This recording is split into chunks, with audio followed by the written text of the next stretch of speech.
can actually pick them up both. She has a tongue, of course she's a tongue. You can get also her brother. And this squishy.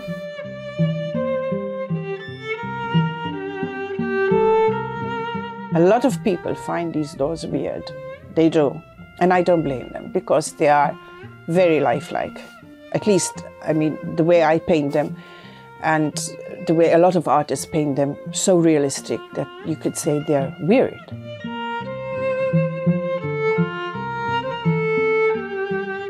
There are also collectors in Malta. I had people asking me to copy a memorial baby, or let's say a baby that resembles the child who is still alive but is 20 years old, okay?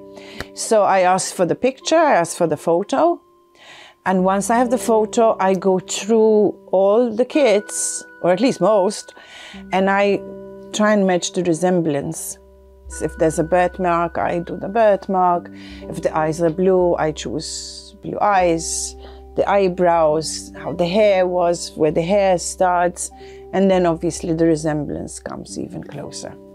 I have others who ask for a reborn doll because they know, or she knew, she can't have kids, so she wanted a very realistic baby. So there's all sorts.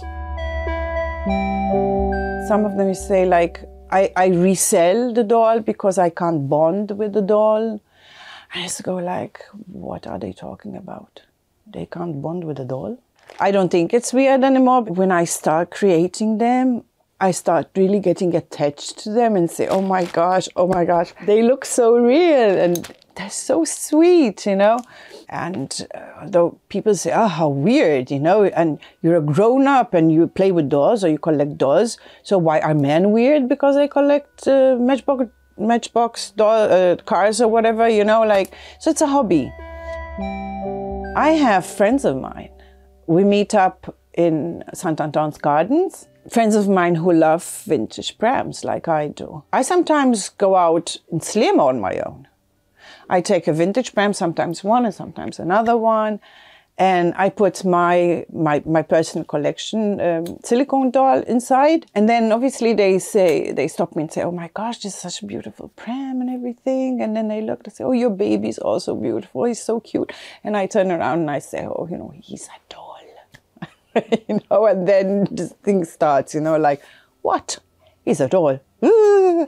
You know, either they creep themselves out, or they're like, oh my gosh, can I touch him? And it's nice.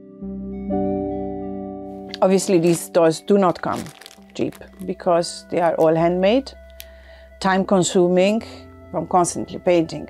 I might start and finish a doll in maybe 2 weeks, yeah? And that's not talking about rooting the hair, because I root the hair one by one. I give the veins, unmottling, and then nails and the lips. I mean, it's a long procedure, but it's fun. I enjoy doing it. And I think I've brought quite a bit of awareness about these dolls now in Malta. It's my job, it's my hobby, it means a lot to me.